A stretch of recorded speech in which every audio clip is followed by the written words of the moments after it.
How's it going, everybody? Someone in my house said hello.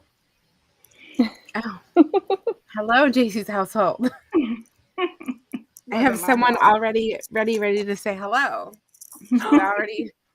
Aww, hey Stella. Stella. She's so pretty. I swear she heard my intro music and she's like, "Oh, Mom's gonna be on the computer." Nice. It's yeah. time. It's like a kid interrupting their mom on the phone. Yeah. Mm-hmm.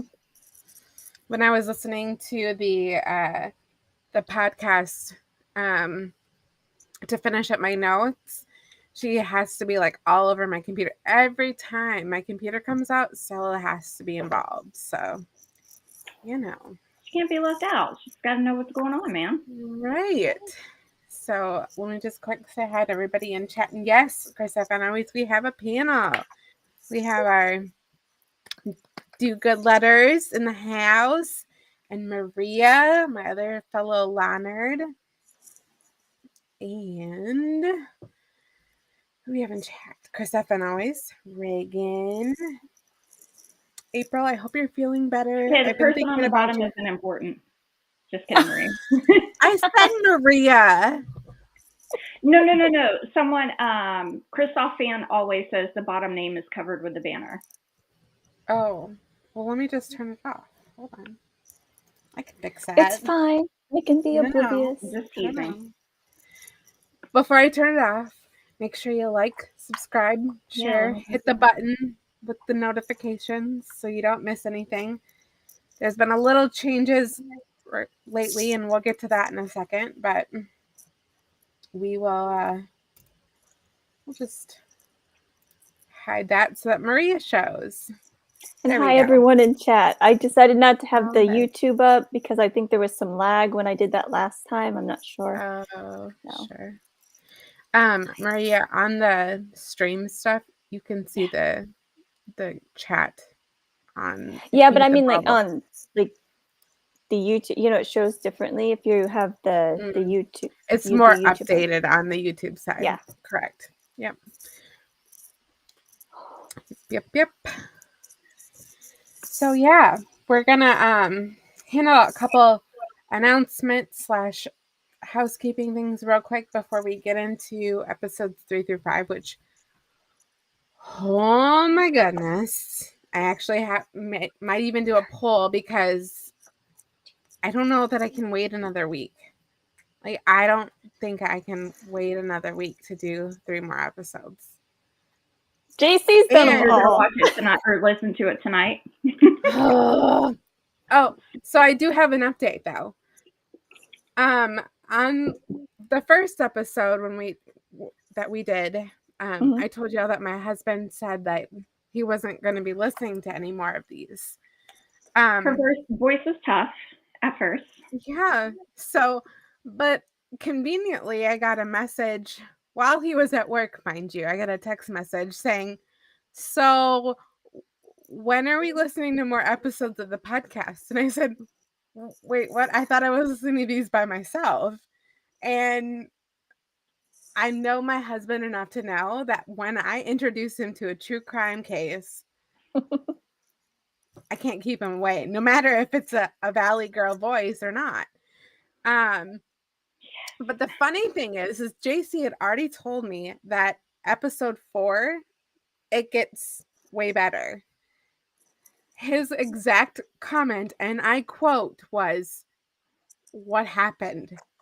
I think we need to launch an investigation into what happened to her voice in episode 4." He's like, I think she probably got a voice coach. I think that's what he said. He's like, she either got a voice coach. I said maybe a soundboard situation like Uni does. Like or she rested. Maybe she rested her voice because I know she was saying the very the first one that that it was really rough and she was like apologizing for that, but so maybe she got some rest. I don't know.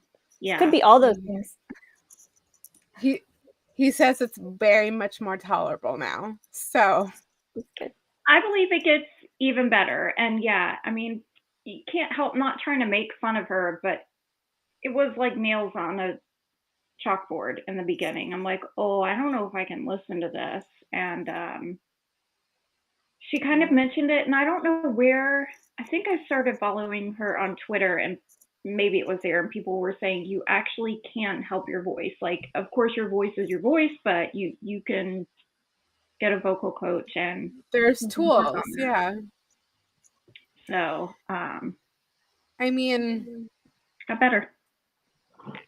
It is what it is. Like, I think you just kind of deal with it when it comes to this stuff. And I was so involved in the case that I didn't care. Same. But yeah. And it was funny because she actually made a comment, and I feel like it was during these 3 episodes that a lot of her hate was coming from Facebook. And I'm like, well, yeah, because Facebook is full of Karens. Like, right. It's Facebook. That's why I don't use Facebook really ever anymore. Oh, Christopher Oz, whose voice are we speaking of? We're speaking of Mandy Mackey. She's the podcast, the podcast owner. Is that what they're called? Yeah, she's the creator. She's an investigative journalist. And I think she worked for a different, I've never looked to see what is it Fitz or something? It is now, but when she first started investigating the Murdaugh family, the boat crash that happened in 2019, she was working for a different one. Yeah. She mentions it, I think, in maybe even episode 4 or 5, that she had worked for a different one and that she switched over. Yes.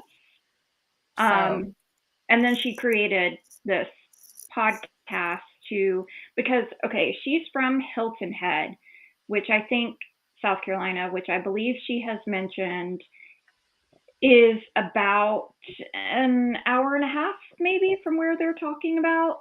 I'm somewhat familiar with the low country of South Carolina.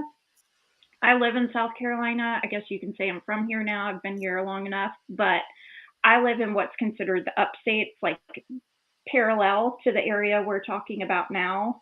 It's up near the foothills of the Blue Ridge Mountains. So I'm bringing that up to say she's from or lives, because you got to be careful around here. People are pretty like, you're not from here. She lives in Hilton Head. And she's an investigative journalist.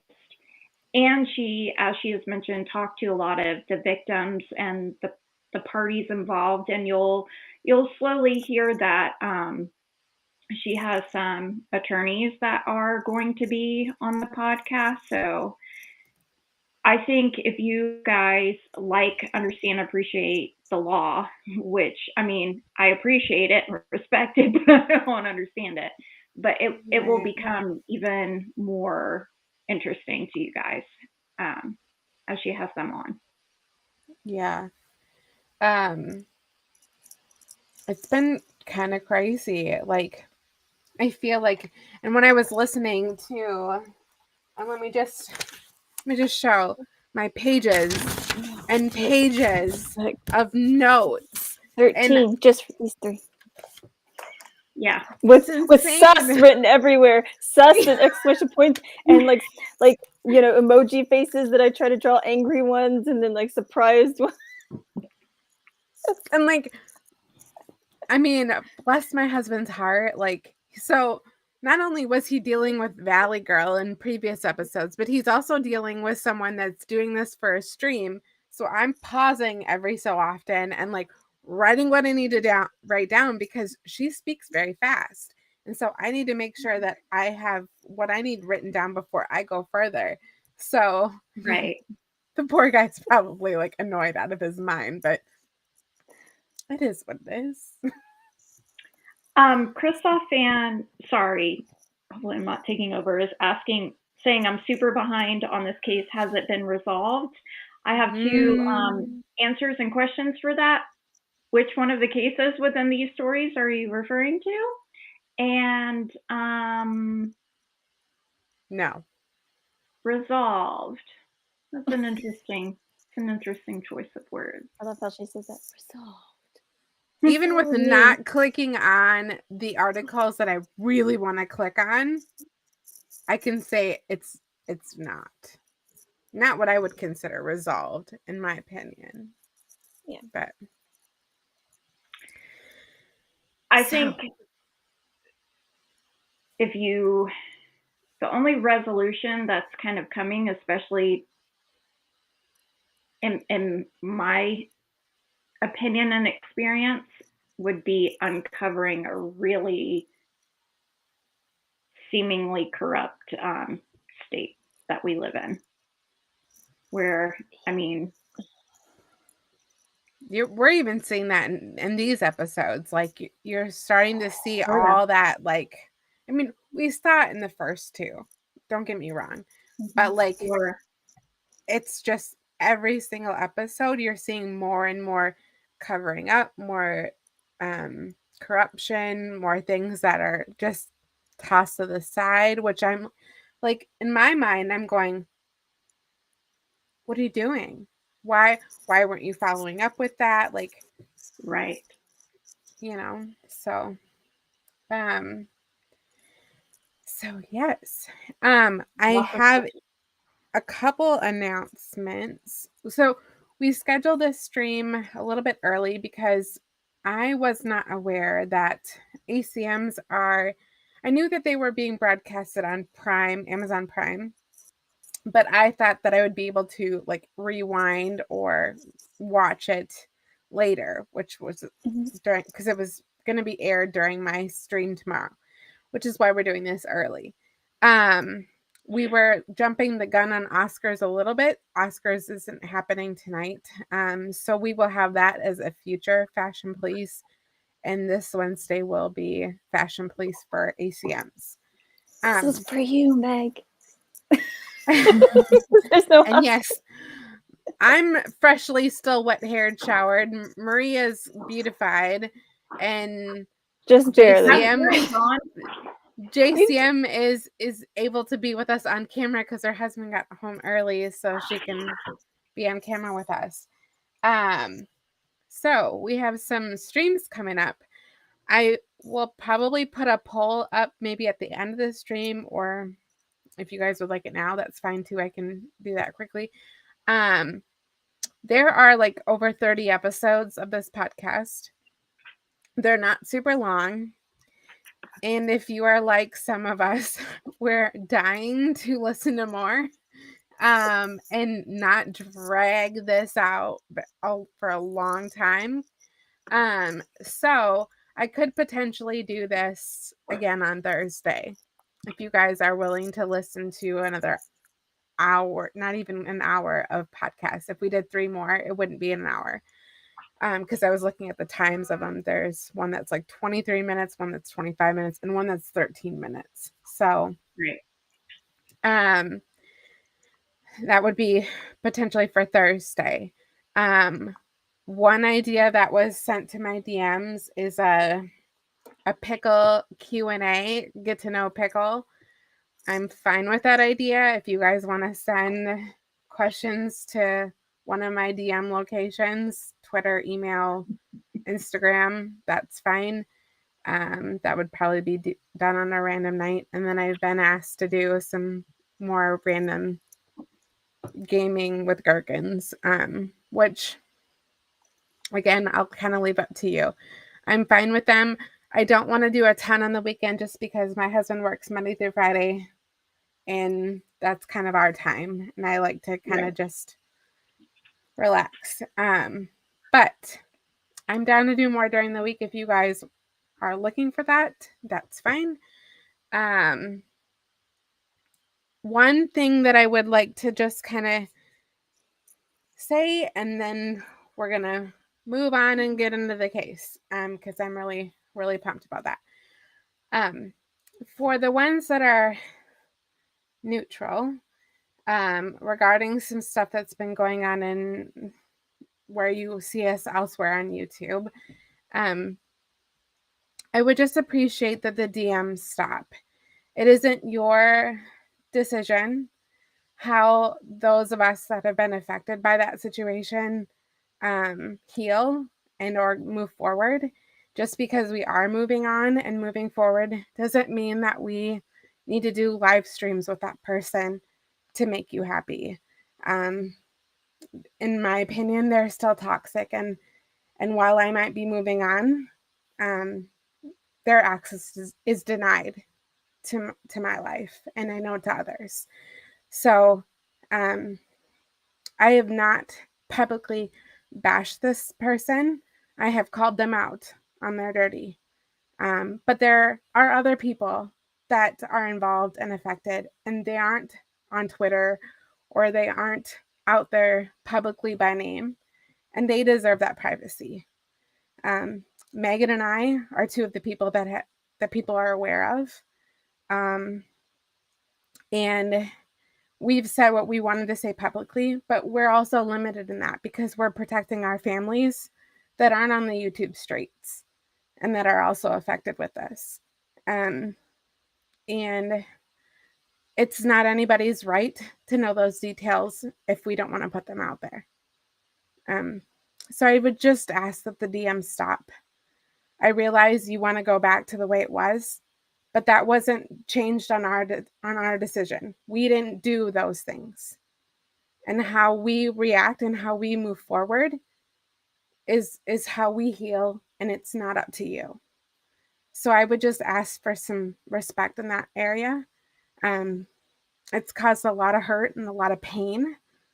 The last few days, I actually canceled the stream. I've just been really bummed by how some people are so demanding of that information when they're not entitled to it. So that being said, let's talk murder. Nice segue there. So awkward. I can't even, but from DMs to murder. Yes. So.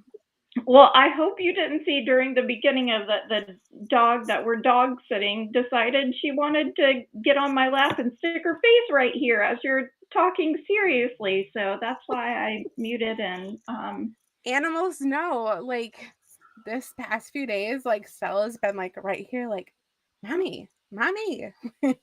What's like wrong? that Family Guy episode, mom. Yes. Hi. What do you want? Hi. Okay, great. Thanks. All right. So, episode 3, we dive right back into the boat crash. That's the first one she does on Mallory Beach? Yeah. Yes, in 3 full. and 5 are Mallory. Yeah. And I feel like 5 is kind of a recap, but with more added evidence and or more people I don't like. More people she doesn't like. More officers I don't like. The word sus. I wish we were in Among Us so I could, or Minecraft.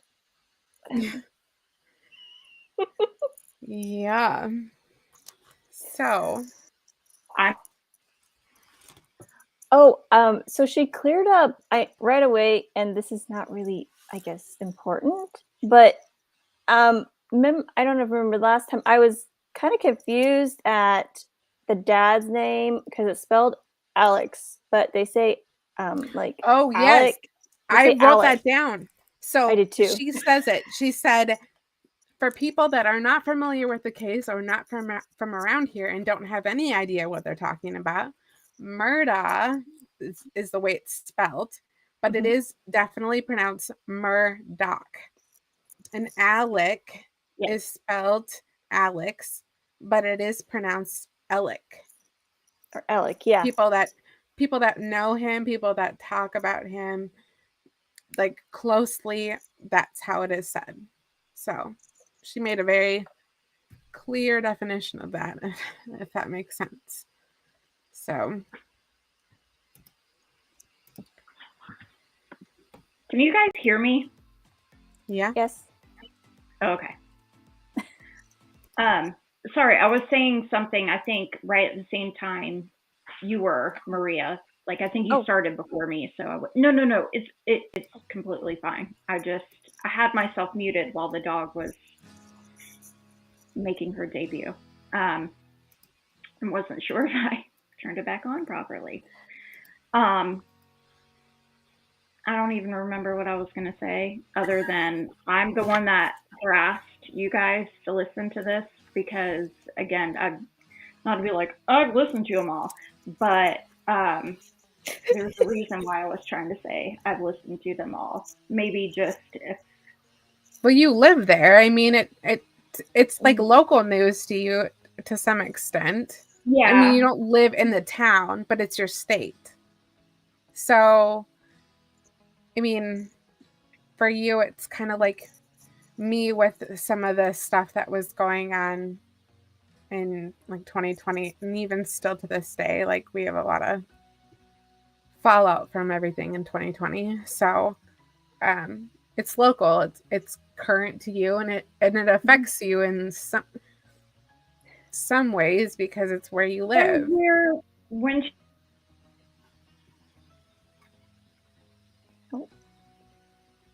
I think she's. Oh, she's JC, you're buffering a little bit.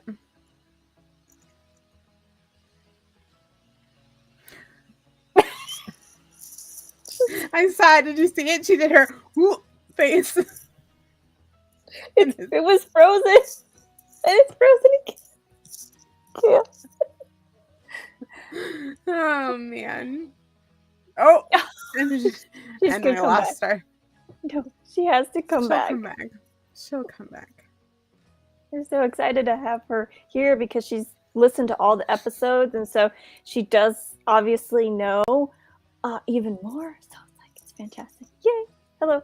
How do I sound now? I just kind of great. Okay. Good. Yeah, so I'm not trying to be a know-it-all, but if you'll hear me like referencing some things or being a little lost on, try not to give things away, but I'm also trying to follow along at where we are currently. And I did re-listen to the these 3 episodes, and it was good because it's almost like when you've watched, I'm like listening to the prequel of a story again. I'm going back, I'm like, oh yeah, noticing the things that I missed, or there's just so much information, as you guys can tell, that it's so hard to keep up with who's who and what's what. But yeah, the more that the further that you get along and listening to the episodes, the more that it's seemingly not as localized in terms of corruption, that it may possibly even be throughout the state. And it's not just this family.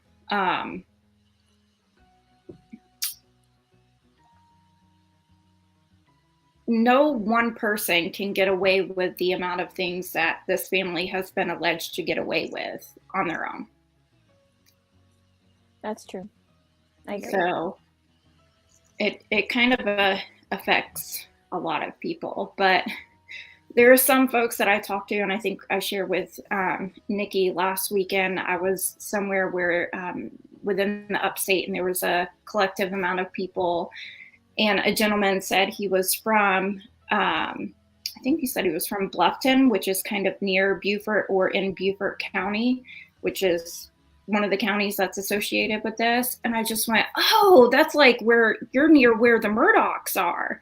And he just kind of looked at me and was like, yeah, and just turned and walked away. And I'm like, yeah, I mean, I should know, like, he's either probably a family member of someone or been affected by it, or doesn't want to speak because he wants his family to be okay. So yeah, that was one of those. Talking about being awkward. I'm your girl. I remember when you told me that, you're like, dang it, JC, why'd you go there? I acted so excited. And it's not the crimes. I think perhaps the 3 of us share this. it's the stories, it's how law works together. It's not like I'm excited about murder and people's lives being affected. It's happening, and especially how complex this is and how many more victims come out and stories and intertwined. And I think Mandy Matney says it best in some of her later episodes. This is not like a Southern Gothic novel. It is much worse. Like anything you've ever seen in a movie or anything like that. There's one episode, and I think it's pretty far in, that it's very difficult to listen to. So I think a lot of us connect on the fact that where we see the law fail people, yes, and we see that those victims not getting justice. It's kind of the similar pull that I have with like missing persons and stuff, like people not having answers, people not being able to even move on with their lives because they've had such trauma in their life and the law fails them. And I think that there's a lot of that. I mean, we've just barely dipped our toes into this, and I already feel like there's so many people that they might not have been on that boat crash, or they might not have been like a direct victim, but they're an indirect victim because their loved one was, and they're not getting justice. And that boils my bottom more than anything else, because I'm just kind of like, all these people that they love someone so hard, or it was their child, and because it was had some downline effect from the Murdaughs. I keep trying. Murdaughs, that they may never get justice because but I think if anything, and I don't want again to give some things away, but as I think you'll probably talk about in these 3 episodes, some of like the 911 calls of the boating accident are in here. Mm-hmm. So there's something recent that's happened fairly recently and releasing phone calls, we'll say. And a lot of people are like, you guys may be glad to hear this, but whether you like it or not, this is going to be affecting an ongoing case. And normally I would agree with that. But I think, unfortunately, it just seems if a spotlight isn't shown down on things, it wouldn't be exposed. I mean, again, this isn't just one guy, one attorney, one judge, one coroner, one doctor, one CEO of a bank, one nursing home facility, So covering up is a big thing around here. So I'm originally from a really small town. Don't live there anymore, but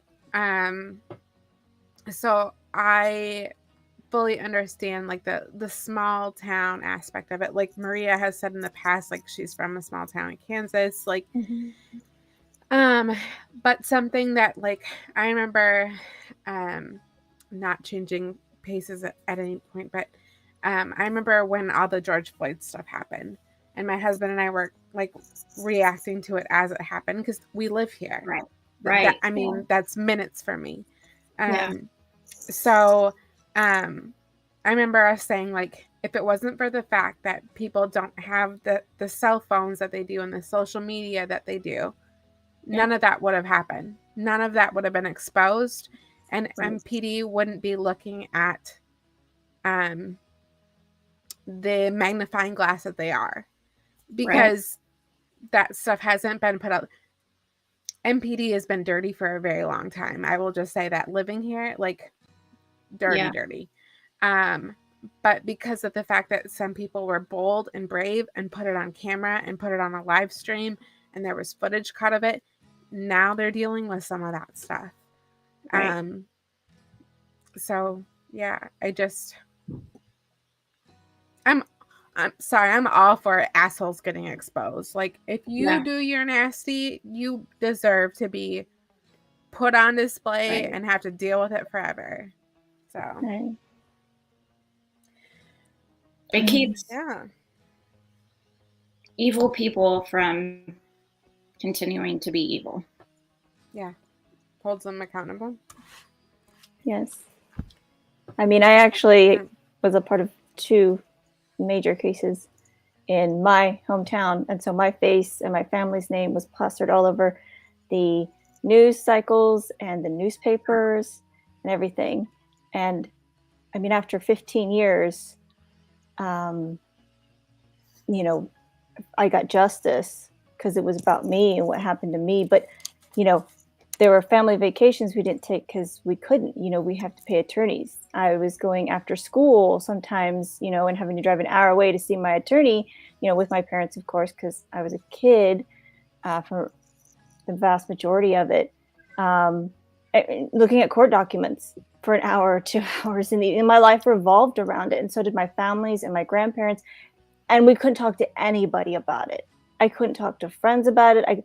Even though people could read stuff in the newspaper, or, you know, they would hear it, you know, blasted on the news, because sometimes the news reporters would be outside of the courthouse, whatever. Wow.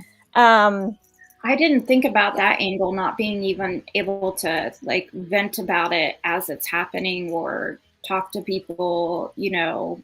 You're told not to. I mean, right. My attorney was like, he's like, you can talk to me and you can talk to your parents. That's it. Wow. And I can tell you that the weight of that is so heavy. And, you know, it just, so I know what it's like to wait for justice. And I mean, I had jury misconduct in one trial and bailiff misconduct as well. Wow. Oh yeah. That was fun. Because now no nurses get offended or anything. This is one particular retired nurse, but she thought she knew everything, and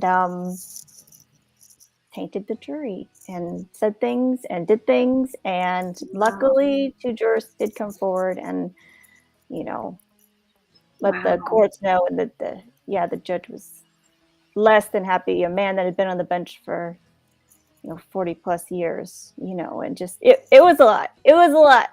I could write a book. I could write a book.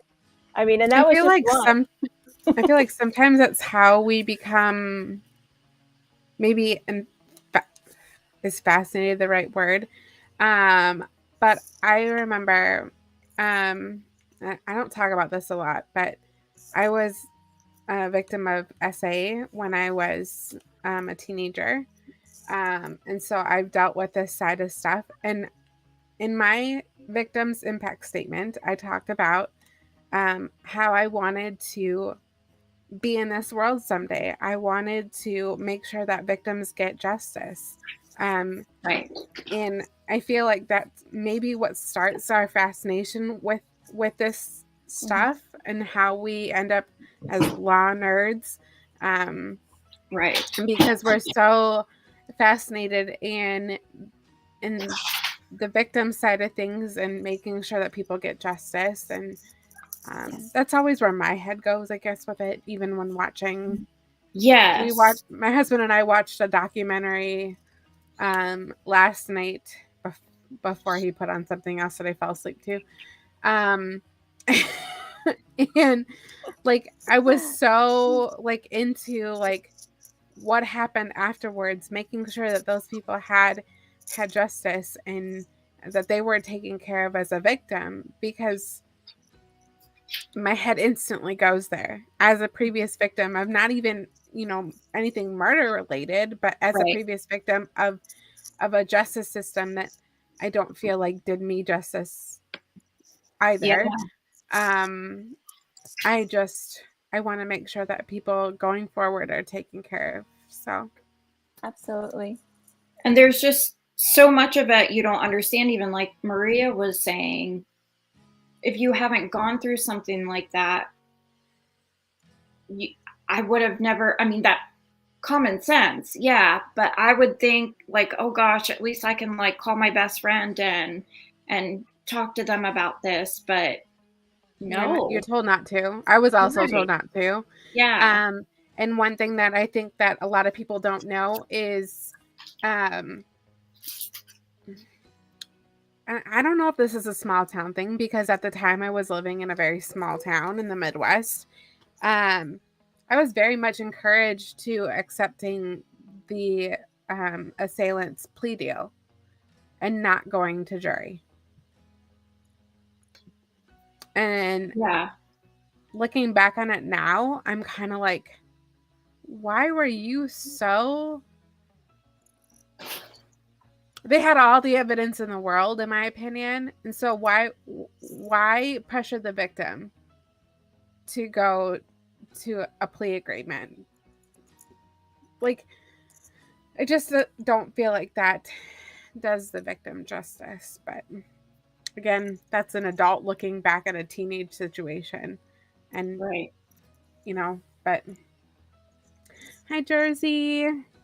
Hey, Jersey. Sorry. Good to see you. We went down a rabbit hole. I could talk about justice and our system all day long, every day, because I feel like there's so much improvement that needs to be made. And it does vary state by state, but I feel like what's related to the Murdaugh stuff is the small town aspects that I grew up with, and that Maria knows about, and how that plays politic roles in this. Yes, and not to try to give too much away. In different situations that happen throughout this episode. Can you please sit down? I'm talking to a dog, not a human, so they don't listen. No, I did say please. But there's a lot of if the person or family would have known what their rights were, I think they could have been helped all along, and that will... There'll be more opportunities to kind of speak of things that you're talking about. Like, you would think things are set up to help a victim, but it doesn't always seem that way. And the emotional cost is also something that it's... I mean, I had a full breakdown when I was 15, and I was like, Mom, Dad, I want to stop this. I can't.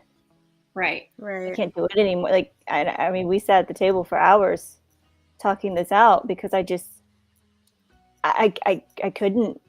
I felt like I couldn't. I felt like I had done everything. My family, we had sacrificed just everything. And yes, things were still moving forward, but the other side was like throwing everything in the phone book and 5 more phone books. And I was just in this whirlwind of like, when is this going to end? And it just I can't really describe it. It just because I'll just start bawling, really, because it's just so much, and I'm sure it was like your life was on pause, but it was my life revolved around... That's what all this was. It revolved around... Did you say you were 15, Maria? No, at that time I was 15. So it started when I was, if I'm off by a couple of years, like it's 15 plus years, but it was in total, it was like 15 years, from like 4.5 years old till everything was done and over with, completed, got my justice when I was 19. Girl, so my entire childhood revolved around this. So mine happened when I was 15, and I probably dealt with it for a total of 2 years, all said and done. But I have to hand it to you because I couldn't have done that. Like, my stuff started at 15, and you're right in that middle of those teenage years. I was just starting high school, getting my license. Everything in the world was happening for me. And I felt like at the same time, everything in the world was crumbling because I'm dealing with all this other stuff that I didn't ask for.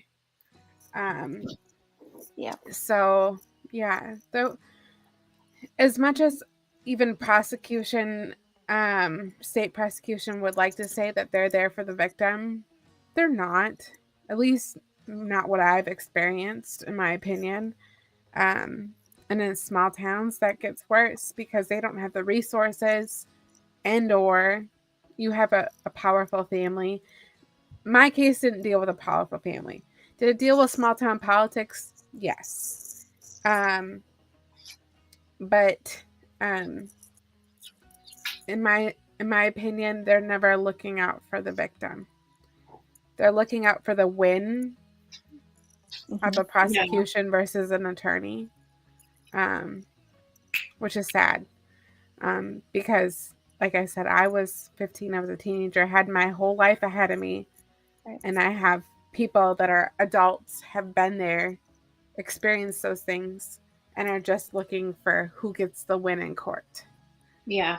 And then, like you were mentioning, having the spotlight on you, having people discuss stuff maybe not even accurately, and you don't even get to, you're not able to correct it, right? And that's kind of, again, I think maybe in these episodes you've heard Mandy say that's a lot of why she started the podcast. Is it's not just rumors. The rumors, getting justice for the victims, having a voice for the victims, having a safe place, because not everyone feels safe. I've shared with Nikki. I mean, this isn't me trying to be someone we're maybe all familiar with. I'm like maybe 10 degrees of Kevin Bacon from this situation. But I will share certain things that I feel about this, but I don't want to share too much because I don't know what could happen. Who knows who? So I can only imagine being closer to the situation and not feeling like you're safe enough. I'm going to have to let these dogs out. Safe enough to speak up. I'll be back in a moment. You're fine. Sorry, I was playing around with the little thing because I meant to have to turn my leaves that's off. Fine. I was like, you're covering I think everybody knows that mine says Pickle May, aka Nikki May. Same thing. Probably. And I can, I understand the threat thing because, this all happened back in, pre the internet. This didn't finish till the early 2000s. So we had answering machines. People left messages. My dad would be like, you need to go to your room. So he could listen to those. My goodness. And my dad worked in the corrections facilities in the city we lived in. Oh, that's right. I forgot about that. Yeah, all three of them. There's the main facility, which is the high risk, murderers and all that. And then there's two minimum security ones also. They're all within like a 2-mile radius of each other.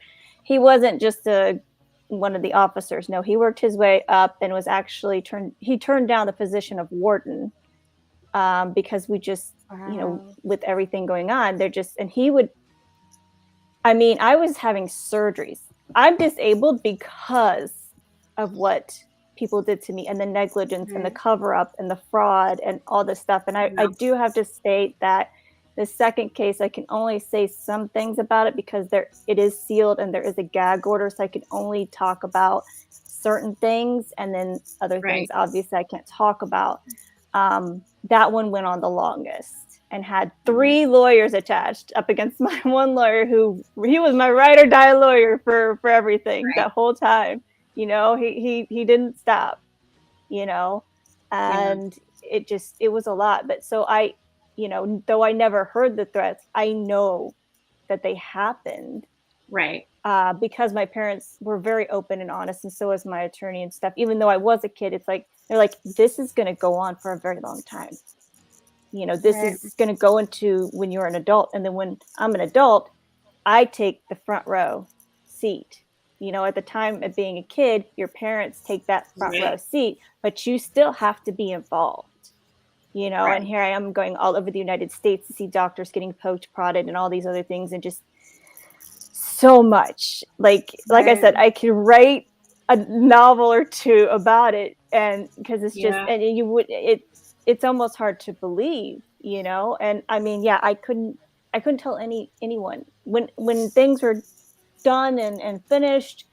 I do have a best friend that's known me since I was 14, so she was aware of, you know, the lawsuits, but she, you know, I told her I couldn't tell her details. She said, I'm not going to ask you that.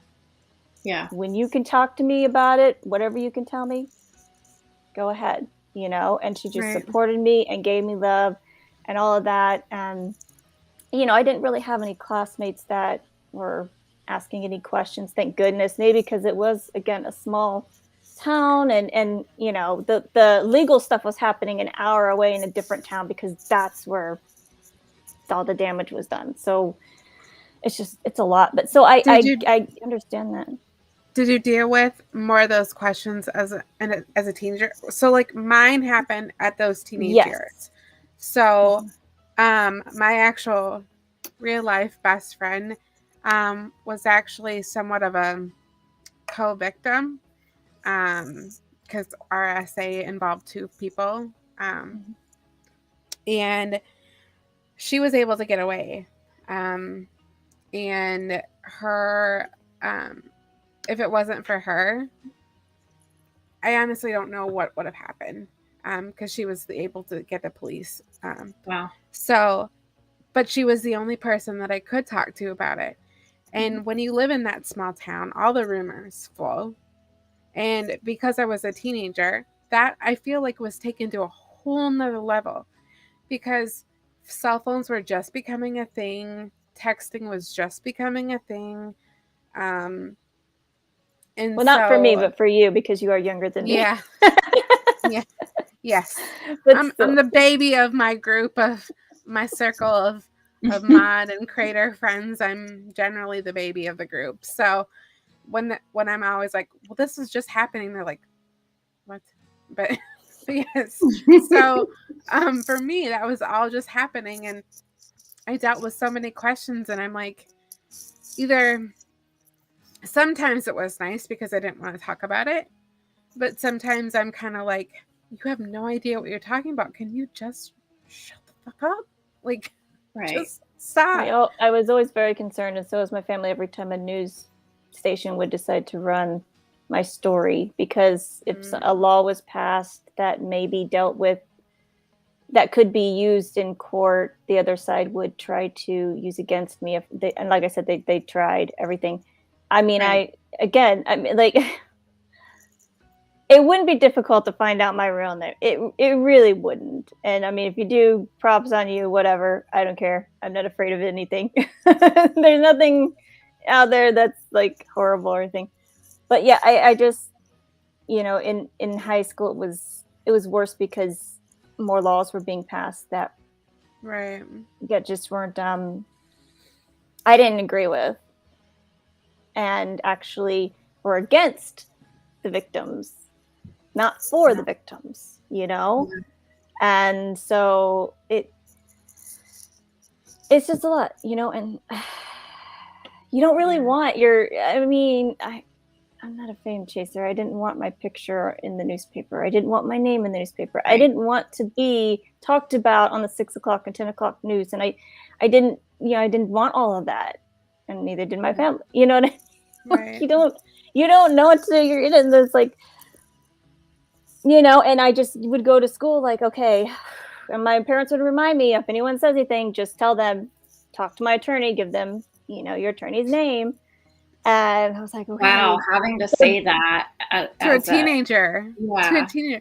Can you talk? I had been hearing that though since I was, you know, almost 5 years old, and so I was very well aware. So when I hear people talking about other cases online and not talking to people, I'm like, I don't think you all understand. I just don't think you get it. I really don't. Shut your mouth. You know, shut your mouth. Ask your attorney, you know, if there is someone close to you you can speak to about it, fine. If not, shut up. Right. I mean, seriously, shut up. You're inviting people to come in and they'll be mean and nasty to you. They don't care. You know, No, they'll it's say, more "Oh, you like deserve it," or some sensational, and I feel like that's one thing I can appreciate, although I haven't experienced anything like this, not even like big crime or whatever. I can only imagine you're dealing with two different tragedies at once from how I see it and how I can imagine. The actor acts that happened, and then the public just you like live in a fishbowl, you know, and people saying things and gawking at you and whispers and having opinions and writing about you. And well, now that I say it again, thrice removed, but there was a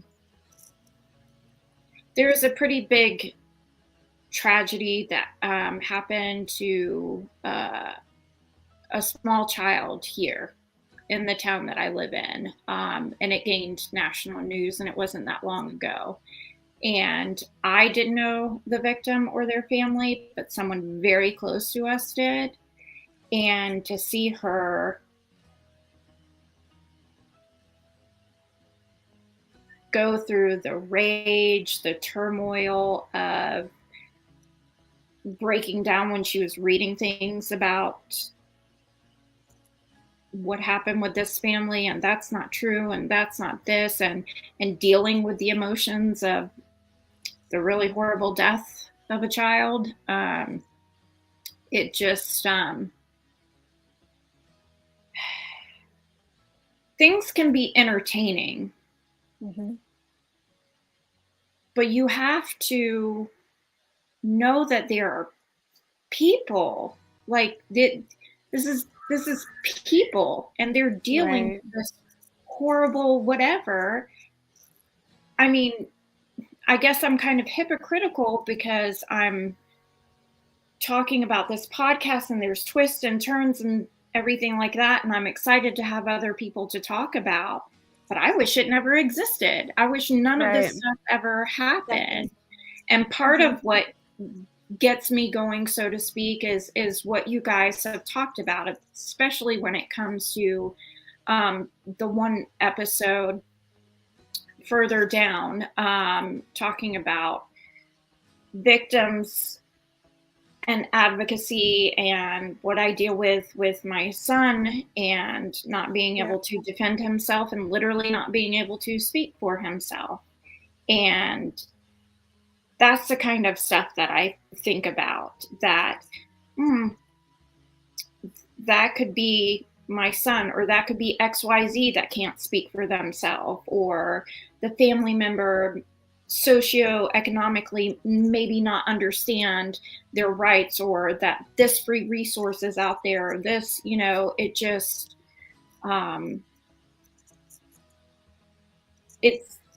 it's exciting, so to speak. That's probably not the best word to talk about the twists and turns and oh my gosh, and this happened and this happened.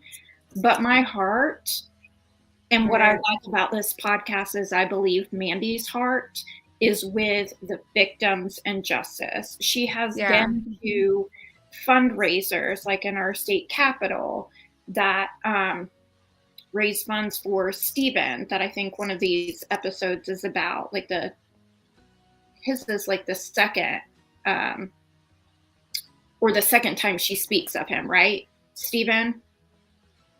Fourth episode, but like she's talked about him previously. Okay. She well, not only that, but she talks about, like, especially I think the second episode when she first talks about Stephen, she mentions like how her conversation with his mom, and how like how that affected her heart, like hearing how excited his mom is that it's been reopened and that there's more people that are looking. Like, that's how I get. You think about the victims, and you think about their loved ones that are still here, that haven't gotten justice, and how much you want them to get justice. So like, as much as we're interested in the case and we're interested in everything that's happening, and like, you can see my mind literally being blown on screen when JC's asking me questions in chat. Yes, that piques my interest, but again, it all goes back towards, I want these victims to have justice. They aren't here to speak for themselves anymore. They deserve that. Their families deserve that. Yeah. And powerful family or not, honestly, unlike JC, I'm not from South Carolina. So if Alec Murdaugh is behind all this, or if his family is to blame, I hope he rots in hell. And honestly, in my full blunt opinion, there's enough on him where, yeah, I think I'm safe to say I would hope that as well. I do hope the rest of his family gets justice for other things. You know, I can't remember if the other 2 murders have been mentioned yet, but nope. Mm-mm. Just Paul and Maggie at this point. Yeah. Okay. So that's his wife. But in my opinion, and we're not very far in, but in my opinion, he's behind that some way, here nor there. He's behind that. And so for any of the love, Maggie's married in, so she's not blood Murdaugh. So for her family, for any, family on her side that is grieving the loss of their grandchild, like all of those people. The other child left behind that is grieving his mother and his brother. Mm-hmm. At least you would think he was. Yeah. But, yeah. Those are the people that get me fired up about a case. Those are the people that I want to look into things further. I want to find out what I can, because at the end of the day, those are the people that deserve justice. Yes. And when I tag stuff, like when I do a stream, people talk about like, oh, make sure you do the hashtags. Make sure you do the hashtags. Sure, I do the hashtags, but at the same time, I'm cautious with that because I don't want those people getting that attention. I want the victims getting the attention that they deserve. Exactly. Yep. I think it was good about that. Sorry. No, I was just gonna say, Steven's mom is pretty close with Mandy, I think, right? Mm-hmm. Am I right? Yeah, I heard that right. Yeah. Okay. She like talks to her on the phone, text messages her, and she's is very happy that Mandy is doing the podcast and getting it out there, and everything that's been done and not done in her son's case, and just she's done it in a way that isn't like the media where they just want sound bites and stuff like that, because they do they don't care about any details or how it makes you feel. And even at the beginning, she said that like be careful of media outlets and YouTubers that are spreading like false information and that type of stuff, because she wants the right stuff put out there. She wants to make sure that the victims are protected and that stuff. And I admire that a lot. She's very careful about her reporting, unlike some of the reporters we have heard of in past times. But yeah, she's what I would consider someone that can very much claim that they are an investigative journalist. Yes. And she does a damn good job with it. School for it and has the credentials, but because she does things in the right way, she can just put out something just to put out something to get views, to get whatever, but she doesn't. And she, I think it was this past December in Columbia, talking about Steven's mom, I cannot remember her name, but she was at a fundraiser. Mandy was at a fundraiser in Columbia for her and with her to help gain funds for this investigation for her son. So she talks talk and walks walk, so to speak. Right. We haven't even started talking about the actual episode. I don't know if people are mad or... Went down a rabbit hole. Sorry, y'all. I mean, I'm having fun, but... I think the small town politics, like, for anybody that's maybe not from a small town that doesn't get that side of things, I think it is important to talk about. I will say that 2 of the episodes are... so 3 and 5 are about Mallory and about the boat crash. 5 is kind of like maybe more in depth or more evidence wise, as Maria likes to say. It's more people that she hates. Okay, I don't think I said it. Well, maybe I did. They might have the list is gonna grow. You did. Mean smiley faces on my notes. Angry ones or whatever. The notes are intense. I really wish there was a way to have a transcript of them, because it'd be a lot easier to just go through the transcript and highlight and make my little side notes than writing page after page after page of notes. So just writing sus after everything and like big letters, like with bad words, maybe. If someone's acting like, you know what? Yeah. Oh man. I even wrote out eye roll on some pages after I heard because I'm like, I'm not texting, but I'm like, I'm rolling my eyes like, okay, yeah, sure, whatever, buddy. Yeah, you keep thinking that. But that's me.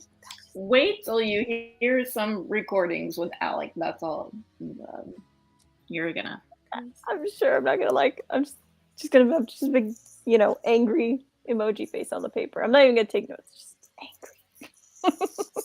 So there was thought I had like the full 911 call. I do have some of like the additional footage for the boat crash. But I thought I had the full 911 call. Yeah, Tim, we're talking about it's a podcast called the Murdaugh Murders, and it's not just one case. Where there's like 30-something episodes, but we're just to number 5. And there's right now they're specifically talking about a boat crash that happened in 2019. With the son of a well-known attorney in a small southern South Carolina town. And pretty much the events of that night, right, is what she's discussing in those 2. And one person, unfortunately, perished in the boat crash. And so... episodes. And I just linked the podcast in chat. Good idea. It would be very easy to. It's always in my description, but it'll be very easy to catch up, and kind of piece together.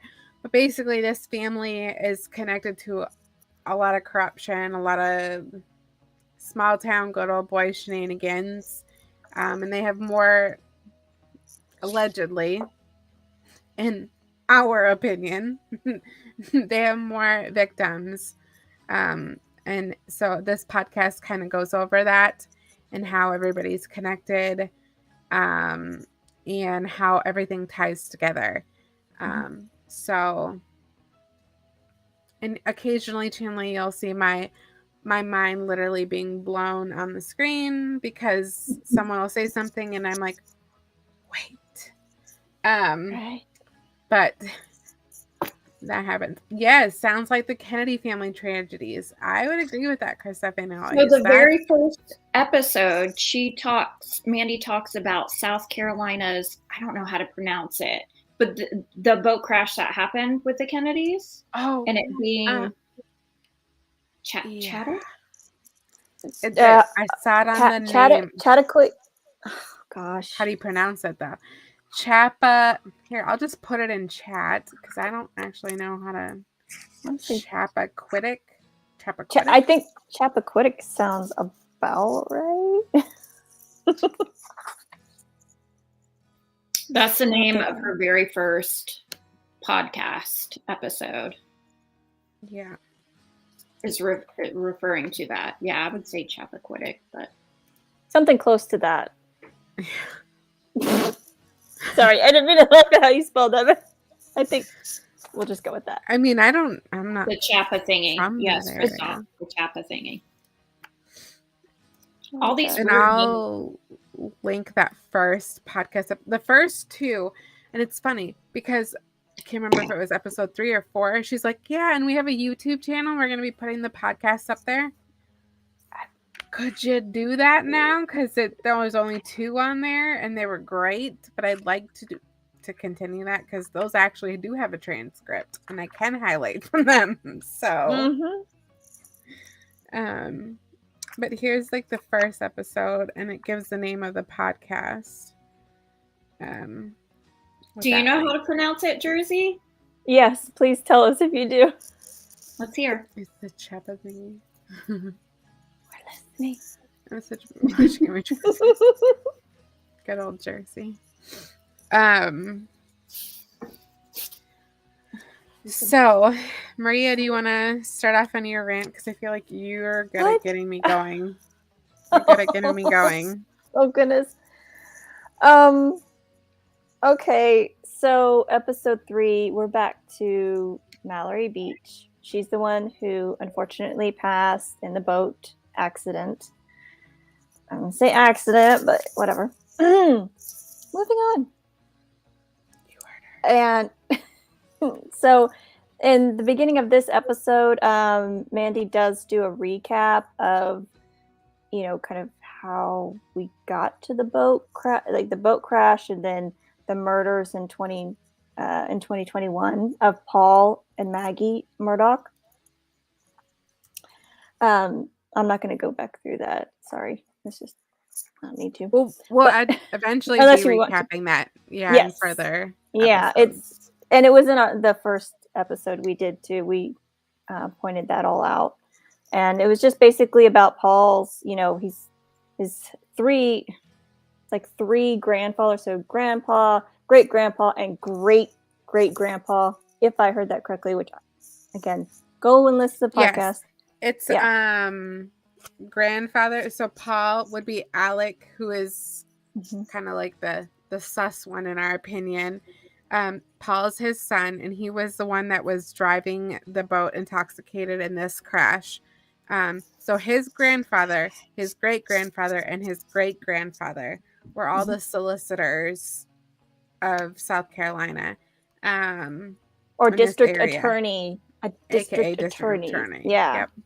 Same From thing. 1920 to 2006 is what Mandy found out. And they handpicked, allegedly, Duffy Stone, who did recuse himself for Paul Murdaugh's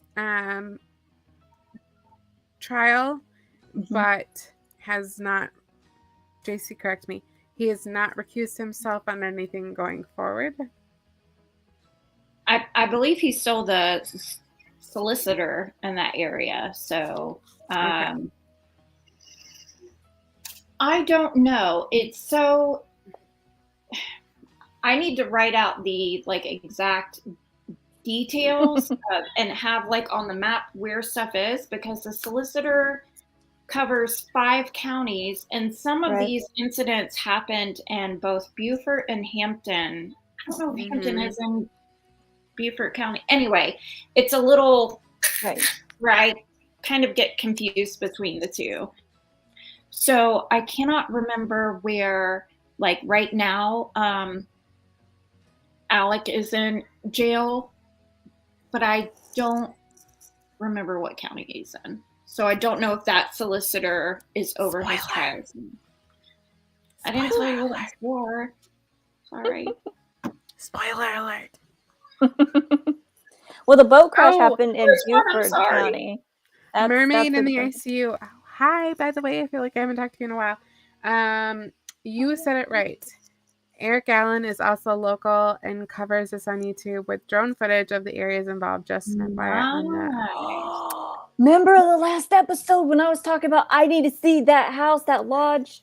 Yeah. It was Sorry, funny because when we were listening to episode 3 and they were talking about in the 911 call and they're talking about it's the only bridge on Archer Street. It's the only bridge under Archer Street. We're right underneath that bridge. My husband's like, I want to see this bridge. And I was like, stream, bridge, Google Maps. So, but which do you know what they're talking about when they say it's near Paris Island? So I wrote Paris Island down, but I remember earlier in the episodes, or in a couple places of the episodes, they referred to Murdaugh Island because of their river home. Is it the same thing? No, Paris Island is where Marines do boot camp. Yep. Oh. There's several military places, like there's, you have Fort Benning, obviously, Georgia, Hilton Head and stuff like that. Yeah, on the East Coast has a lot of the training for the military, different branches of the military. Yeah. So yeah, in episode 3, it's a lot of depositions, and some of them are difficult to hear. There's one where there's a vacuum cleaner I'd like to destroy myself. Someone thought it was a great time to vacuum the floors right outside of the interrogation room, the interrogation room. And I'm just like, I mean, the person in the room they're talking to, and we'll get to that, she did speak quite clearly, but still, the vacuum. Who decided to vacuum right then, right there? And now because of everything that's going on, I'm like, was that intentional? Did they do that? So her, you know what I mean? Maybe I'm too tinfoil hat here, but no such thing. It's in the daytime, right? Like who? I don't know. That's a question. I don't know. But like, even if it was at nighttime, even if it was at nighttime, right? Even if it was 10 o'clock at night, or even if after midnight, you would step out and say, "Ma'am or sir, whoever's vacuuming, can you please, can you stop over here because we're doing interrogation?" But I've never heard that in all the interrogation type videos you see on YouTube or that are put out on the public access. You don't hear anyone vacuuming. Like, you just don't. Right. I mean, it's very clear, people. It is very clear there's a vacuum cleaner going. And Mandy even tells you this is what's happening. She's like, I'm sorry. She's like, this is not my fault. This is not my vacuum. Basically. Why is it called? Sorry, while y'all were talking, I Google mapped my butt down a rabbit hole. Why is it called Paris Island? It's not an island. It doesn't have to be. There's lots of places that have island in the name. I don't know. So in the Twin Cities, we have Nicollet Island, and it's literally an island somewhat. I mean, like, you have to go across bridges to get to it. Like, I don't know. So I fully expected, like, going to it, like, seeing that. Maybe that's just the naive person in me, but I'm like, this isn't even an island, for sake. It's a peninsula-ish, or it's on a peninsula, right? Yeah, right. If you want do to call I not have the right one? No, you do. Sure you absolutely do. Technically, it's an island. I see up there. So there's water surrounding Beaufort and all the way up through. So yeah, it's. I mean, like, so I showed my screen here. So yes, it's right on the water, but it just doesn't. Okay, so you're thinking of like an island, like that's separate from everything, like out there by itself, kind of thing. So I guess yes, technically, if you're like including the fact that it's like a Y island, sure. But up above, it's very long, at least from the map that I'm looking at. There is no, like, even. What the heck? I hope that was the firework. They know. I gotta stop streaming. There was a loud noise here. Okay, you guys know who to call. Don't know to me, okay? All right, we got it. We got you. No worries. So here's Hilton Head. Here's Paris Island. Bluffton, which we've heard about. Right. My God. You're not gonna die. Do you hear any No, I'm crying or saying that screaming? guy was from Bluffton, the one that I was like, oh, you're near all the murderers. Okay. Like, yeah. I just knew that we heard about it. I love how there's a Switzerland up here. Sorry. Just got my attention. Oh, we have weird names here. I just found out recently that there is a town in South Carolina called North. It's North South Carolina. I've been through. I used to have a really good friend who lived in Monk's Corner, and yeah, like, and she even talks about turning off in places in South Carolina, and she's right. Unless you know how to get there, don't even think there's going to be a big sign. There isn't. There's just going to be this tiny little sign. If that, you may just have to go off of. There's a gas station or there's a light post or something, and then you turn left, and then you turn right, and then you turn left again, and that's the directions. Where is? Oh yes. So then Murdaugh Island has to be somewhat close to Paris Island, because like, okay, so Hampton's way up here, and then we have Brunson, which is where Stephen was. Okay. Mm-hmm. Well, it's not an official name, but it's what everybody referred to. But I would imagine, like, it's down here, because at some point there... I can potentially find out. Yeah. Not tonight.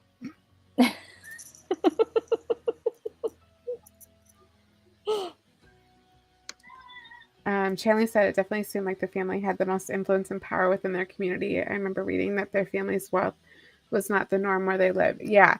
Many things, even with like how, with the boat crash and how Paul was not processed like a normal criminal. Not even close. Not even close.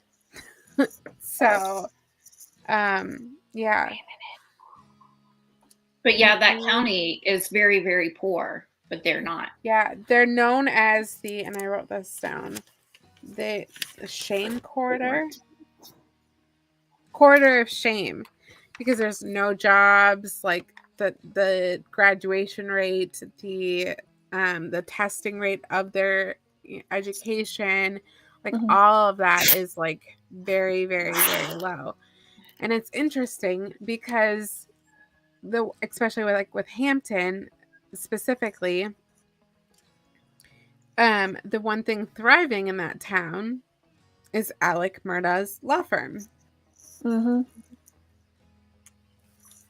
No Walmart, nothing. Nope. Walmart was actually warned. They were thinking of putting a Walmart in Hampton County. Yep. Or in Beaufort County. Is it both? I hear Hampton and Beaufort so much. I'm like, oh my gosh. Yeah. I know. And again, I live in South Carolina, but the whole entire other direction, I'm somewhat familiar with Charleston, which isn't that far away from this, and Hilton Head. I have been there before, and Charleston. Never been to Beaufort, but what I had always heard was, and I kind of wish I'd gone there before all this. I probably would not go down there now, but was that Beaufort was like a little Charleston. But I've heard of all these places, but I'm not super familiar with the counties in that area. I think it's Hampton County, because I have for episode 4, when she goes back to talking about Stephen, I have written Walmart down. No Walmart, no industry, and other things. But yeah, Walmart was actually warned before they brought in one, and there is no Walmart in those county, because they were told like their upper level people in their company would be paying the price for anything that goes on. Yeah, people could sue. People were getting happy with lawsuits, is what was happening. Because go ahead. Hampton, they pay out a high amount. They're known for paying out a high amount of damages for those lawsuits. So people would literally go to this county just to file their lawsuits because they know that they're damage happy for payouts. So just kind of crazy. And then I was also mentioned during that, so this one law firm that's thriving in this town that stood still since the 50s. I mean, that's been said how many times and how many episodes, like this area has stood still since the 50s. It's like looking back in time. And that's not necessarily the unique case to that area. No, that's not. Okay. That's got it. South Carolina. Sure. That there was one law firm that was benefiting probably 90% of that, which would be Alec Murdaugh's law firm. So Yep. And it's not just him, right? It's one of his brothers that was an attorney there or worked. One of his there? brothers, Yes. and then there's another one that's in that same law firm that we'll probably talk about here in just a second. That and now I'm blanking on his first name, and I wrote so small in some of these notes. His last name is Parker, but when it comes down to like the gas station and the civil lawsuits, yeah, his last name is Parker, and Parker's 55 gas station chain. I didn't piece that together. Yep. Huh. The law firm is referred to as PMPED. So, because I know I wrote it down, but it's just easier. Nikki, do Peters, you Murdaugh, Parker, Elstroth, and Dietrich. And what do I mind? Sorry. This is kind of going back to Mallory Beach. I have a link towards her family created a nonprofit organization in her honor that Drop it. Okay. Drop it. She Yeah. loved animals and Are you serious? Well, she she's sounded a like me. she was a sweet, wonderful girl, and she was totally in love with her boyfriend. And so, like, I mean, I can understand and why, you know, when they were all, you know, after the boat hit, you know, the bridge or the pile, and they're under the bridge, and I don't know that Mandy said this in the first episode. I don't know if she did, or if she did, I must have missed it, that Paul was also thrown out of the boat along with Mallory and her boyfriend. yeah. I heard only two were ejected. Yeah, well, in the third episode, she says, at least in the third episode, maybe the fifth one, she says that Paul is also thrown out, and he was going kind of crazy nuts and stuff, like screaming for his girlfriend. Paul screaming for his girlfriend, but she was fine. She was like in the boat. She had managed to brace herself right before impact, and like, you know, she was okay. And she was trying to get him to, like, you know, pay attention and like, let's find Mallory. Like, everyone was focused on finding Mallory except for Paul. Yeah, he was the only one. He didn't care. And it was Anthony's the boyfriend of Mallory, right? Yes, of Mallory. Yes. And he's Anthony also Connor Cook's cousin. Right. And Connor was in the boat. Did get more intoxicated and was taking over at the wheel occasionally when. And who else chuckled a little bit when they heard about Timmy? Because I know I did, and I'm kind of like, you actually have an alt named Timmy that's your angry drunk person. Like, what? But I'll quickly run down like the brief timeline of stuff, and then I'll show the videos that I do find. I think I did find the 911 call. Should we tell them about the so real quick, so it was a date night for Mallory, her boyfriend, Paul and his girlfriend, and Connor and his girlfriend. And they're on the 17-foot boat, right? And they're going to this oyster roast. Well, they had a few stops. Right, but that their like their destination they were all going to together to enjoy a meal and stuff was you know, to this lady Christie's And they had house. heard that there was going to be a DUI checkpoint, so that's why they went by boat. Right, and it was Paul's father's boat, I believe. Did I write that down? Yes. Yes, Alex. it was Paul's father's boat that he was. So it was the family. It was belonged to his family that he was driving, and and these kids were between the ages like 18 and 20. And let's see what else. So Paul did go to a what do you want to call it? Gas station, basically. Used his older brother's. Yeah, at 5:30. Used his brother's identification, which when I heard the details of his brother's ID, like the difference in size they were, I'm like, but then I thought, well, wait a minute. They don't really look at that when they're checking IDs. They just kind of look to see that there's the pictures, you look kind of, you have a resemblance, basically, and the birthday. That's really all they check for, to be honest, And to me, they do look similar. I know their stature is different. One's heavier, one's taller, but somebody could have lost weight. Somebody, right. I can personally see how someone would have looked at it and been like, okay, that's you. Oh yeah, absolutely. Yeah. I don't, I don't have anything against the guy that sold him the alcohol at the gas station because I don't think he was, I'm pretty sure he thought that was. What do you think? I don't think they do. I don't think they do. Like, I don't know what their driver's license, but this would be him. This was Paul. True.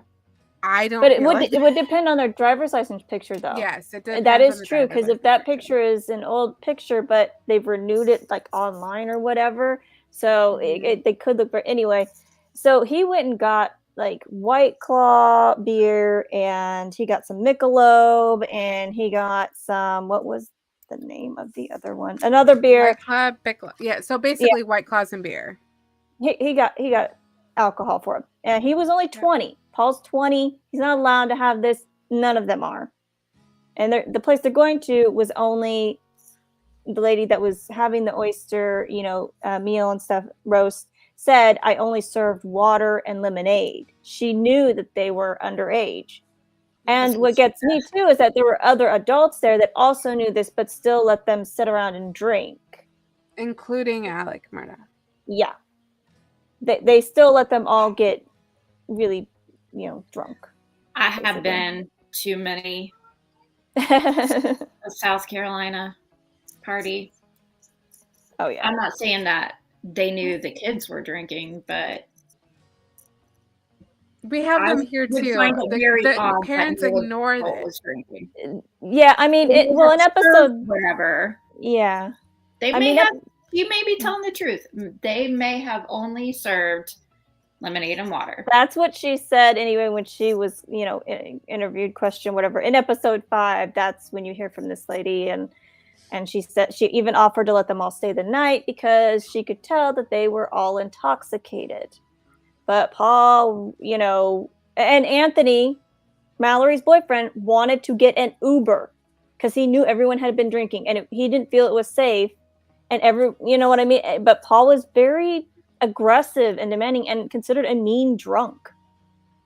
So I don't know if they just gave into that. I mean, there's more with Paul and his girlfriend and their, DV, and stuff that's pointed out, but it's I'm sorry. She doesn't know what she's doing. She's meowing at the side.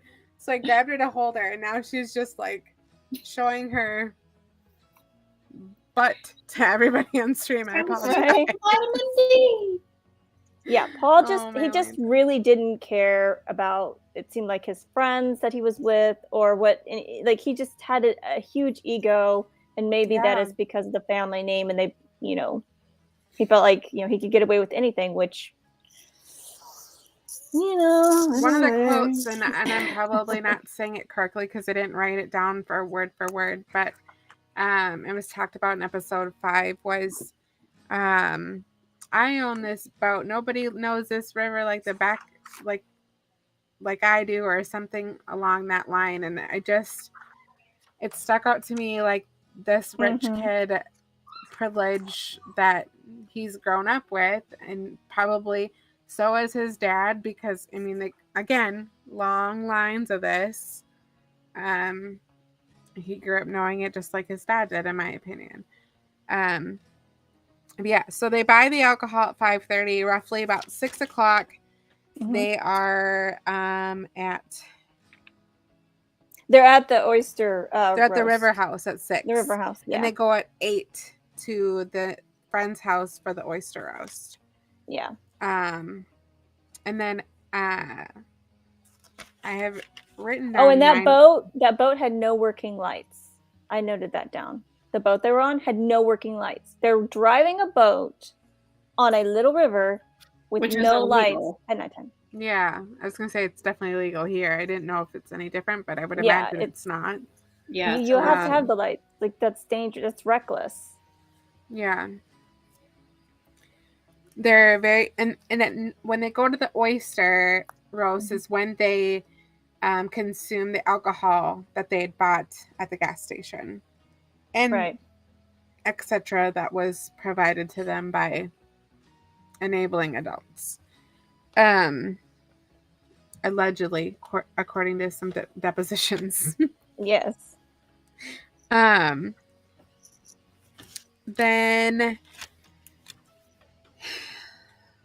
Paul and Connor, because they were all getting ready to leave, but Paul and Connor wanted to they want to go get more shots at Luther's in Beaufort. So yeah, I think so. Yeah, I don't have the full name of the restaurant written down. I just called it Luther's because it's a long name. The other, you know what I mean? It's just super long name. Yeah, in my opinion, super long name. And they were only at that bar for 9 minutes in total. Paul and the only people that went in were Paul and Connor. The rest of the boat people were kind of annoyed. They didn't even want to drive the boat back. They felt that they were all super past that point of like too intoxicated. Many suggested an Uber.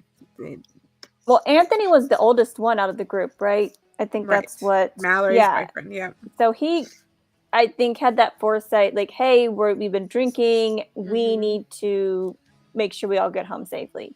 And the others seem to agree. Paul seems to be the one that stands out. If you go and listen to these, episodes, he's the one that's like written, like not having it. It's like his way or the highway kind of thing, and he doesn't care what you think or what you say, kind of thing.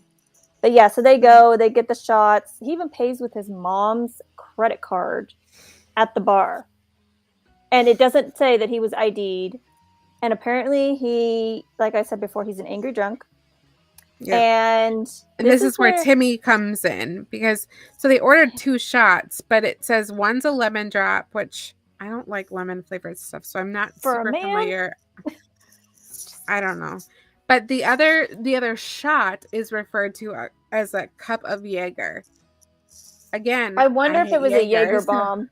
So it's a shot of Jaeger dropped into a glass of beer, and you drink it. Right? Yeah. Isn't it Red Bull? Well, it can be Red Bull or beer, whatever you want it to be. But when I lived in Florida, everyone always did it with beer. They drank it down real fast. It was a Jaeger bomb. I don't like Jaeger, and I don't like lemon flavored stuff. So neither one of these are my cup of tea. But they were already drunk. They were so drunk already. Yeah, they were already drunk. And didn't like Paul get into not an altercation, but argument and like throw chairs and something or something? So yeah, it's alleged. They don't have any video proof, but people in there were saying that he was very aggressive, angry, started picking up chairs and like throwing them or wanting to throw them, whatever. Police called then, Exactly. No one thought to call it, and they were only in there for 9 minutes. That's such a short amount of time, but it sounds like he went nuts in there a bit, and then they left and went back to everyone else, and so we have Paul and Connor on Mandy's YouTube channel. She has the video of Paul and Connor at Luther's. Oh, she does. So yep. So I'll pull that one up. Yeah, there's some videos. Yay. Well, I shouldn't say yay, but I do want to see, I guess, is what I want to see. I'll stop my background music here for just 1 second. And hi, Sue Elliott. I feel like I missed saying hi to you in chat. And while you're pulling that up, I'll say that Mandy also says that Paul was so drunk that he was driving so slowly to the bar and like barely able to keep the car on the road. I guess was like, well, Connor was drunk too, so I imagine that comes from Connor. I don't know. She didn't. So here's Paul in this black with the orange, and then Connor's right next to him.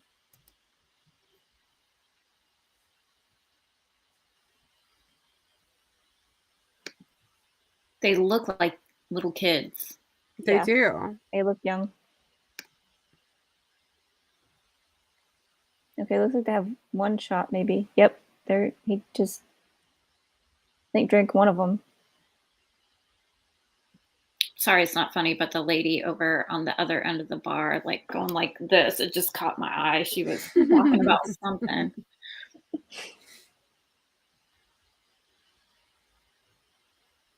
It's so eerie, especially the footage of them going out to the boat after, like you're seeing someone. And I have video of that too. Yeah. So there's another. Yeah, he just the bartender just filled up his. So would this be the Jaeger? That has to be the Jaeger because it's the dark. Jaeger. Yes, that's the Jaeger for sure. That looks like way more than one shot. I'm just gonna put it out there. Definitely a double, in my opinion. That's a lot.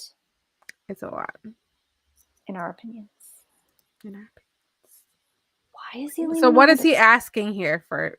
Is my question, because he's already got the first shot. This would be the glass of Jaeger.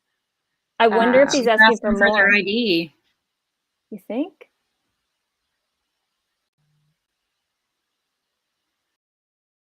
He hesitates of taking it a little bit. It's like he's.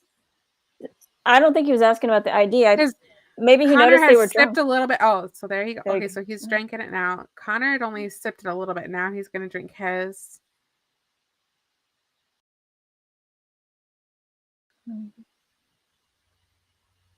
Why did the glass? Okay, so Paul puts his empty glass. Yeah. It was like rolling away. I feel like Paul wanted to like reach over and grab a bottle over, you know what I mean, from behind the counter. I could see it. I find it very odd that all of this, there's footage of this, but not him throwing the chairs and everything. Yeah, that is very odd, isn't it? And there's plenty of people in there as eyewitnesses as well. Right. So, I mean, and some of these people look like they're just arriving, so I can't tell you if they're drunk or they've been drinking or not, but if I assume that they haven't been, then they're completely sober when they say, hey, he was going nuts. Right. And the bartender shouldn't be drinking. There's another bartender, different one. So bartenders aren't. So he already drank that. Are they? No, they're replaying it. Okay, so no, because these people weren't here before. Yeah, it's still going. What is? Connor still has something in his glass. You can tell he's still holding on to it. Well, they were handed another one just a few seconds ago. Okay. I'm distracted by what I think is a guy playing air guitar. I'm yeah, sorry. I saw that. This guy right here. Like, that's my kind of dude, man.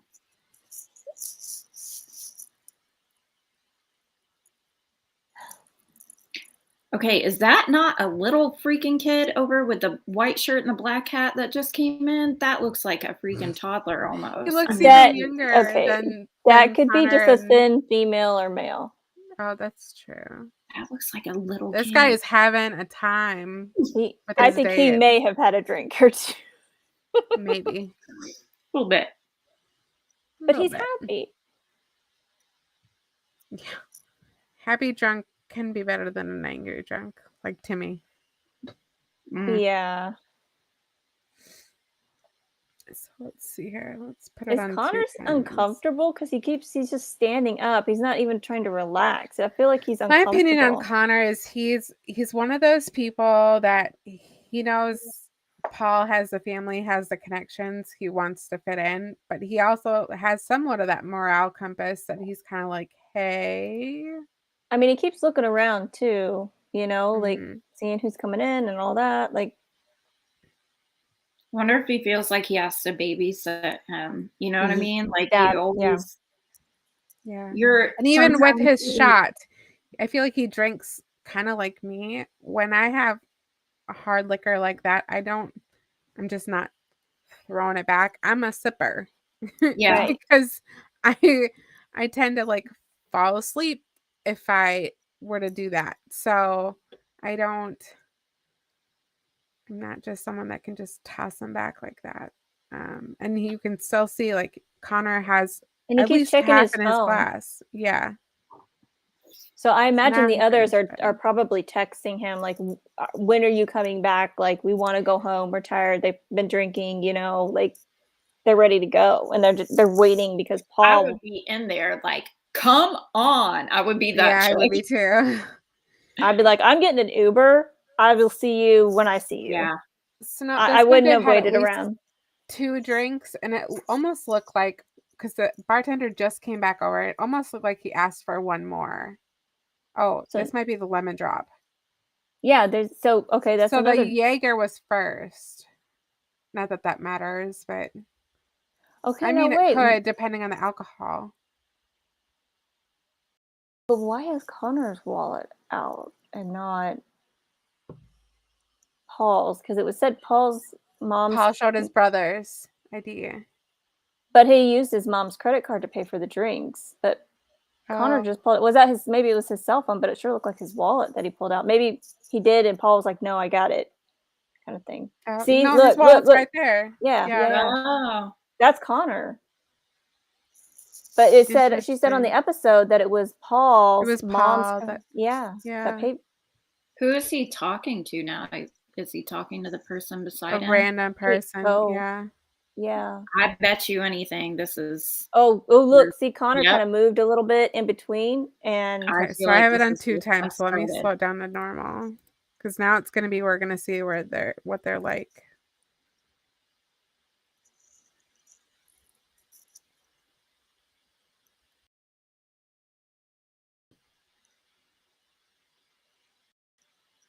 all right. Yeah, he's grabbing on the Paul a little bit.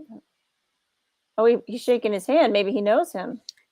But look at how he's even walking out. Like, in my opinion, he's like kind of just stumbling to get through. I don't know how to describe it. Well, the video from the from where they meet up with everyone at the dock, where the boat is, shows him like stumbling or swaying, whatever the word she used was, around. Okay, so that doesn't look like he got angry and threw chairs around. That unless this video's unless it's been altered. But it really does. I don't see that it. That's from her channel, so I don't think that she. No, I'm saying before she got it. Oh, sure. But it doesn't look like at all they were trying to. In fact, Connor was the one that was standing up the whole time. It was like looking around, you know what I mean? And Paul's sitting there chill. He's just like, I'm gonna sit here and have my drinks. So this is after the Beaufort stop. This is when they meet up with, because all the other boat people stayed behind. They didn't go into the bar. Right. So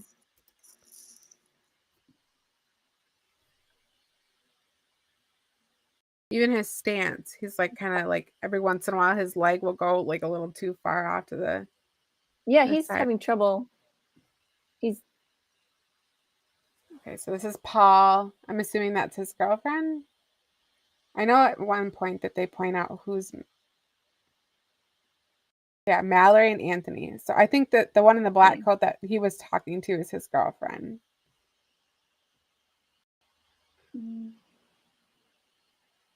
Even those two look intoxicated to me. So.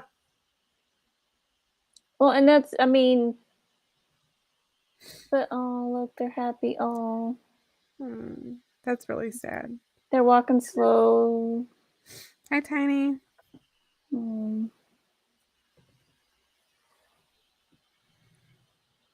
I wish you could just take Don't that. get on the boat. Like, take the Uber. Like, just take your girl and take the Uber. Yeah. If it's just the two of you, just get. He knew, he had the foresight to even just say it out loud. Just yeah. And I don't believe she would have. She, from everything that was said, they were really in love with each other, and she wouldn't have opposed it. I think she's for it, just like the others were. So I wonder if they felt, since they were all underage, if they could get like in trouble if you call an Uber or something like that.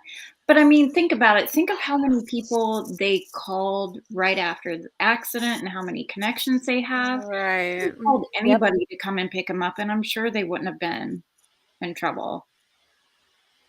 Yeah, I'm sure Paul could have called his grandpa, because he did, and said, "Hey, Grandpa, can you come pick us up? We want to go home, but I don't want to drive the boat." I'm sure Grandpa could have done something, or Dad, or Mom.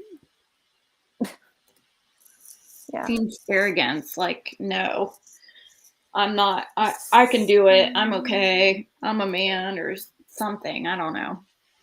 Nobody's going to tell me what to do. So then, okay, so we saw them get on the boat. I mean, he's stumbling, but yeah, I didn't see like the chair throwing. No. In fact, it's the opposite of what. Yeah. I guess those were witness statements that said that he was acting that way, or was that Connor? I'm sorry. I thought it was witness statements. I thought that's what she said. Sorry, I'm looking at my notes. So then when they leave there, he started driving really slowly. He eventually got naked. Of course, we have Timmy at this point, which Timmy is his alter drunk ego, and apparently is a very angry person. He occasionally Paul's driving, occasionally will like start yelling at his girlfriend. And when that happens, generally Connor was taking the wheel when it would get super heated.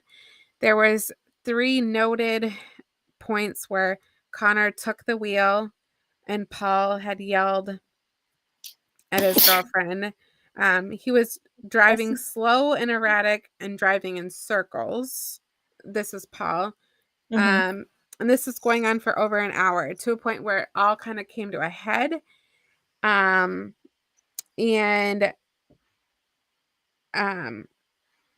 his girlfriend made the comment, well, what do you, because he did it again.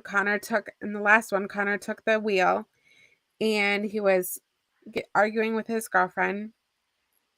And she made a comment like, well, what are you going to do? Hit me like you've done every single time before. And that's when he pushed, spit on, and slapped her in the face. Spit in her face, actually. Spit in her face. Yeah, yes. That was clarified a little bit. Like either this episode or the other one. And then Mallory yelled at him for that. And him and Anthony almost got in a fight. Yep. He was going to say more. He went to Mallory's face and like kind of did this, and like he was like planning on doing more. But was it Anthony or was it Connor? No, it was Anthony. Anthony said, "Don't make that mistake." To Paul, and Paul stopped and went back to the wheel. And that's when he took the wheel, and that's when they, quote unquote, from testimony, say Paul took off. So to the point where the boat started going way too fast. Anthony was holding Mallory on the bottom floor of the boat. They were scared. They were very scared. And the boat was going too fast, and they ended up crashing. I have it written down that 2 were ejected and only 1 came up. See, I originally heard that, and then in the next episode, when she talks about Mallory and the boat crash, she says that Paul, Mallory, and Anthony were all thrown out. Because Paul spent time at the pile that they crashed into screaming for his girlfriend when she was still on the boat, and she was fine. He was going nuts, hollering for her. Anthony was out of the boat you can hear screaming that in to try and find 911 call. Yeah, his girlfriend was pissed at him, which, I mean, after everything that happened, I mean, I'd thrown him over. But sorry. Especially if he's just trying to sit there and call his grandfather and not look for Mallory. I just dropped a link for Fitz News article that talked about, I was looking for anything that was said about them leaving the bar. Right. And I don't know if it's really clear, but according to Fitz News, all it says is Paul was allegedly so intoxicated while at Luther's that he, quote, almost got into a fight, end quote, with a patron and, quote, started throwing chairs, end quote, before they left, according to depositions. So that's not what was in the video. Right. And isn't that a little bit... That must be in that extra evidence that was released by the SCDNR. Oh yeah, all those videos.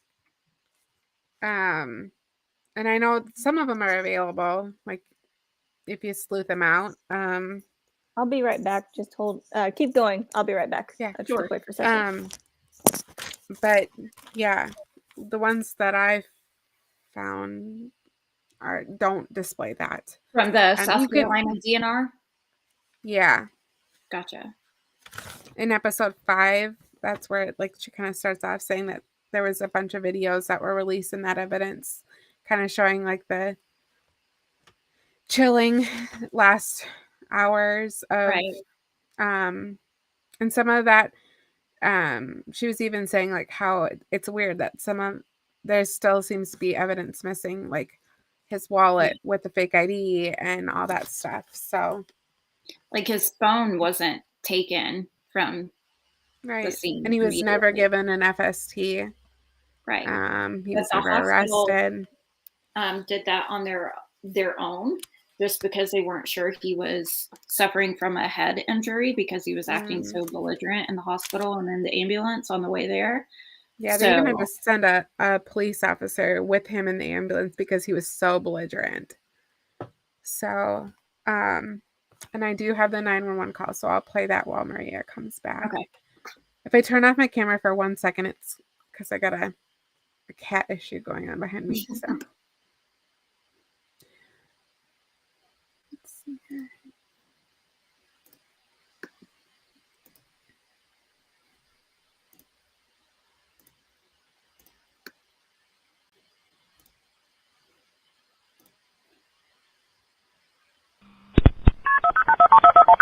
What bridge is Paul, what bridge is this?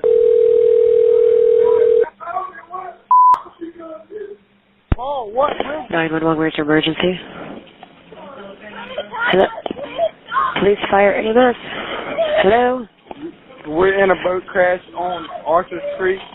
Whereabouts on Arthur Street? In Arthur Street, the only bridge on Arthur Street. Archer Street? Archer's Creek. Archer's Creek. Archer's Creek. Is it? Okay. What's going on? It's by Paris Island. Right. What's going on? We're in a boat crash. You know what kind of a? A boat crash. A boat? Did you say a boat crash? A boat crash. Okay, so you're at the dock? Hello, are you at the dock? No, we just crashed in a boat. Okay, are you in the water or are you? We're in the boat. Okay. We have someone missing. Okay. Hang on 1 second, okay? I'm calling in reference to a boat crash. There's 6 people on board. They currently have 1 missing. All right, it's in Archer's Creek, which is right there off of Paris Island. There's a bridge on Paris Island. They're underneath it. They crashed into the bridge. Alpha 29, that's right. 29. 10-4. I'll be en route to the Bell Bridge. Can you also notify Port Royal and the PMO know as well? Affirmative. We're making notifications. Okay. Do you have a description of that person? It's 1 female. That's all the description I have of her right now. EMS 1 to respond to an accident with injuries. 50 Marina Drive Boulevard on Paris Island. Repeating. It's going to be a change in that location. They're on Malecon Drive, down right before you get to the traffic circle. Copy. County's on scene, Port Royal's on scene. Evidently, the girl was sitting on her boyfriend's lap when they hit the bridge at a high rate of speed, and now she's missing. Which bridge did they hit? The one on the causeway? Stand by, sir. They hit the actual Paris Island Bridge, right? We don't know. They're not. They just keep telling us they hit the bridge. 310 got on scene. He said the fog is pretty thick. At first, he couldn't even find who they were. Find them. So, in the 911 call, so they could just kept saying Archer Street Bridge by Paris Island. Six of us and one is missing. It takes several minutes to find the location. And 30, right? So they said in the call with just the dispatcher and Connor, who by the way was making that call with a broken jaw. So not only was it hard to hear him because he was intoxicated, but he also had a broken jaw. But I felt like I could hear him clearly. I felt like the dispatcher maybe, I know 911 dispatchers, and please correct me if I'm wrong, they do have, a what do you call it, a manager or something, that someone that can, when something big is happening or they're having trouble, they can have someone else step in and take over. And I feel like she should have done that, because I don't think she was hearing anything he was saying, but I could hear it clearly. Maybe it's just me. I could understand what he was saying the whole time. He was speaking very slowly. Well. Yeah, he was speaking very slowly, even with the background noise and the screaming and all that. You could still hear him, in my opinion, very clear. For her to mess that up, I don't know. But yeah, go ahead. There was so at one point in that call, she said you should hear the sirens any moment now. And actually, they didn't hear the sirens for 30 more minutes because they went to the wrong spot initially. What is also to note that something Mandy says is the dispatcher actually resigned after this. Days later? Was it days later? I'm sorry, I have it written down, but I don't. It was very shortly after this that she resigned, which is suspicious. Why would you resign over this? I know, I understand, like, taking time away when you've been on a call and someone has passed. I understand that, they I think even then the boat crash thing was getting, I don't know if it was national attention at that point, but it was pretty big. So I would probably resign too. I'm sure they feel really horrible. Like, I understand that it's your job. She should have pulled a supervisor in, whatever. Like, how do you not? Yeah. But no, I totally agree. There was one point that Mandy made around this time that I was listening, and both myself and my husband were kind of like, I think you're kind of being petty. Because she made a comment about how this dispatcher was asking all the wrong questions, and yes, I didn't agree. I'm sorry, I didn't know Mandy was ever a dispatcher, and I'm sorry, those questions are very commonly asked. Like, they need to know how to identify the girl. They need to know if she has a life jacket on, if she would be above water or below water. Like, to me, none of those questions were out of line at all. And she was sending, like, what I don't think maybe she understands is when you get and hear the location, you're already sending first responders out. And while they're on the way, you're getting more information from the victims so that way when they arrive on scene, they aren't wasting time with these additional questions. She's doing a lot of things at once. So I do give her, I give her grace on that. She's trying to do all this and stuff. I don't know. And like, you reminded me that this was all national news and stuff. And this happened, not recently. And I, to keep reminding myself. Yeah. So,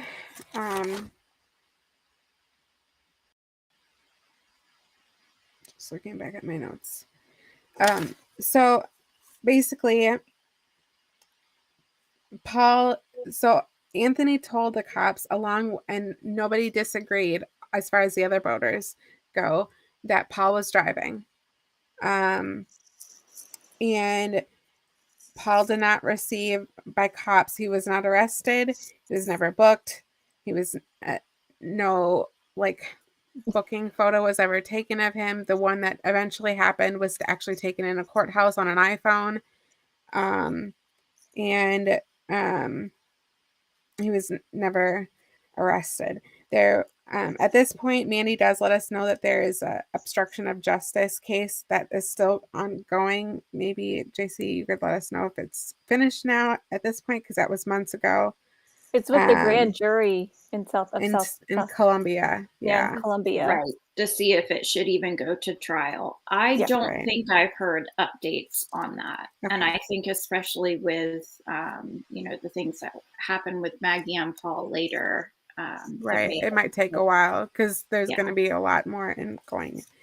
Paul was eventually charged with 3 felony DUI charges. However, during that time, he was not ordered to have an alcohol monitor. He was only ordered to stay in a 5-county radius, which is very unfamiliar territory for cases like this and charges like this. At some point, he was going off to college then too, right? Right. So which is what his attorneys then brought back to court and saying, this is too much. He's got too many limitations. Right. Yeah. We want it reduced. So they wanted him to be able to travel all throughout South Carolina. And the prosecution said, well, if that's the case, if he wants to go off to college and be able to have that limitation reduced, we want an alcohol monitor. Some kind of monitoring device anyway. Yeah. And it was denied by the judge. And that kind of stops the case right then and there because it never went any further because Paul was then killed right after that. I'm just seeing if there's episode 5 kind of goes over a lot more of that detail, talks about a lot more of the videos. There is at the end of episode 3, I'm kind of tying 3 and 5 together because they're about the same stuff. Right. 4 is about Stephen. But the civil case that's talked about on episode 3 at the end, Paul was not listed in that. There's a chain of convenience stores that was listed, which would be and including Richard Buster Murdaugh and Alec Murdaugh. And it's specifically Parker's 55 gas station. Mallory's mom, Renee, is suing that gas station. That's the gas station where the alcohol was purchased, where the fake ID was used. And there was actually a hearing that was set for that case for June 10th, 2021. If we look back on our notes, June 7th, 2021 is when Paul was murdered. So 3 days before this hearing was set to happen. Right. I still think there's some revenge involved. I'm sorry. I do. I'm probably going to think the whole way through. I do. I don't think he'll think it the whole way through. Okay. Because even at the end of 3, she said many did think revenge in the beginning, but all the other boat victims and people were questioned and were cooperative and gave their DNA, everything. When it came to but I mean, like Paul a distant, maybe like a distant relative or close friend. That's the kind of maybe when this happened this past summer. When we saw it on our local news, my husband and I went, "Ooh, somebody took justice into their own hands." And it really wasn't until this past Thanksgiving-ish, when more things were occurring or being found out with Alec, that I'm like, huh. Yeah. Yeah. And the key things to know about that civil case, that for that hearing that was set for June 10th, there would have been a few motions that were important to note. That it would have, there was a motion for Alec and Buster to provide financial disclosures, for Parker's gas station to produce evidence, and for the case to be moved to Beaufort County, which would then involve Alec and his wife Maggie due to a maritime law that we haven't delved into a whole lot yet, but will be apparently be discussed. No, she said we would be talking about it later. But it would eventually include, but then that goes to my theory, I guess, on Maggie being silenced along with Paul, because she would be included on that lawsuit. And there was also apparently some marriage issues that we haven't dealt with yet in episodes. So, Was she case is always the spouse she was found at? Yeah. Yep. So, I've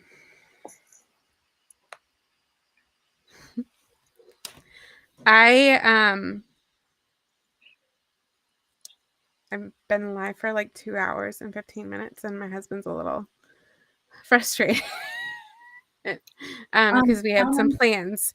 This is the most important thing in life, so I'm sorry.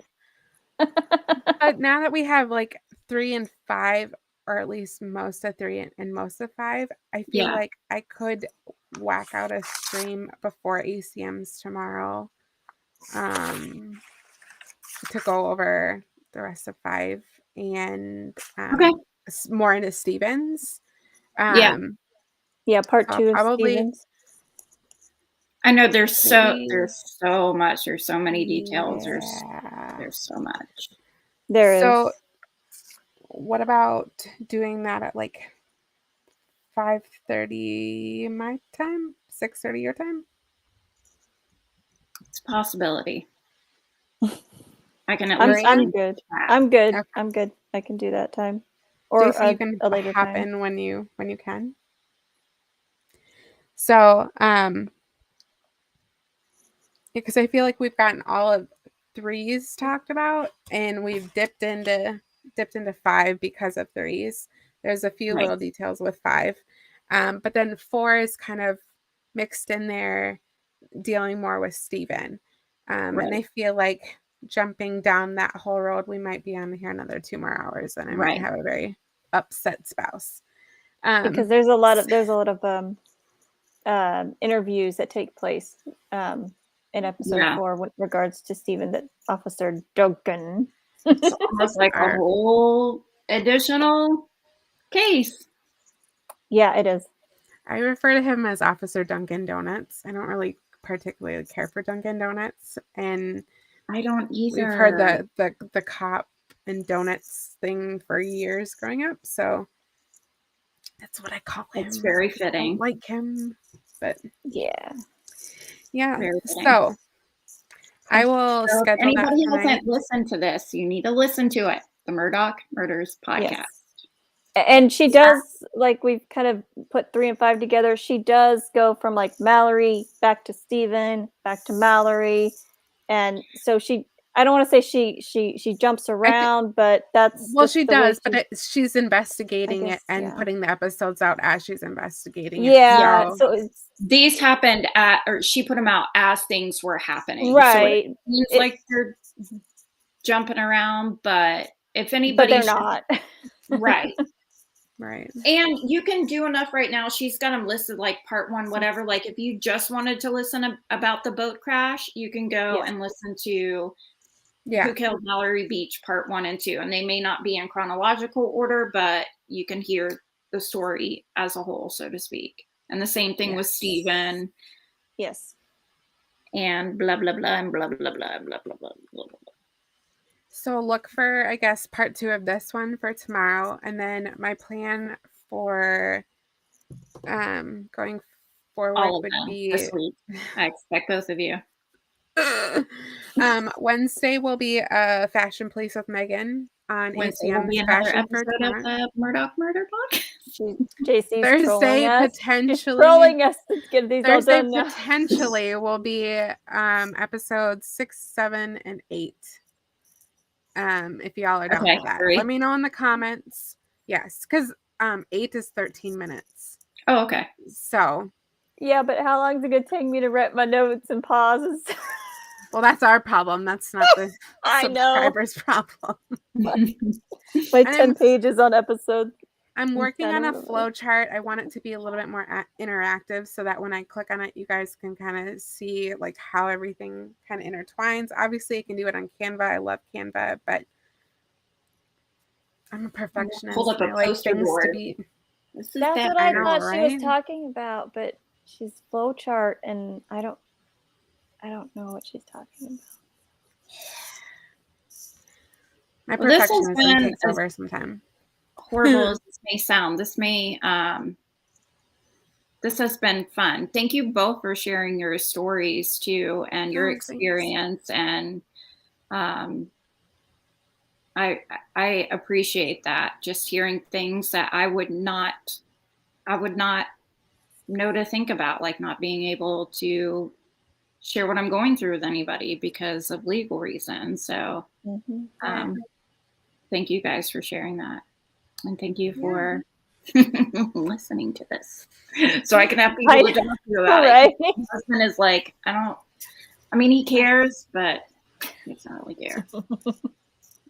They tolerate us. They love us because they have to. There's a legal document. Well, they don't have to, but obviously they do. I don't have to.